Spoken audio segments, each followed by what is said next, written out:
మన phone charger కాకుండా వేరే మొబైల్ ఛార్జర్ వాడితే మన ఫోన్కు ఛార్జింగ్ నత్తనడకలా సాగుతుంది.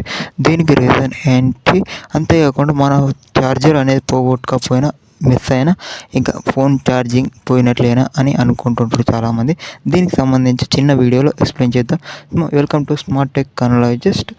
దీనికి సంబంధించి ఫస్ట్గా వచ్చేసి మనము వోల్టేజ్ అనేది చూసుకోవాలి. చాలా వరకు కొంతమంది వోల్టేజ్లోనే 33 వాట్స్ ఇలా ఉంటుంది కదా, 45 మ్యాక్స్ 100 ఇవన్నిటిని వేరే ఛార్జర్లో తక్కువ వాట్స్ ఉన్నా ఎక్కువ వాట్స్ ఉన్నా అది తీసుకోవడానికి చాలా టైం పడుతుంది. అంతేకాకుండా బ్రాండ్ చేంజ్, ఇప్పుడు మనకు వివో, రెడ్మీ, రియల్మీ, ఎంఐ, ఇక ఇన్ఫినిక్స్, లైక్ వివో ఇలా ఉంటాయి. ఇవన్నీ బ్రాండ్లు చేంజ్ అవ్వడం వల్ల అది తీసుకోవడానికి టైం పడుతుంది. ఇది మా బ్రాండ్ కాదు కాబట్టి అలా.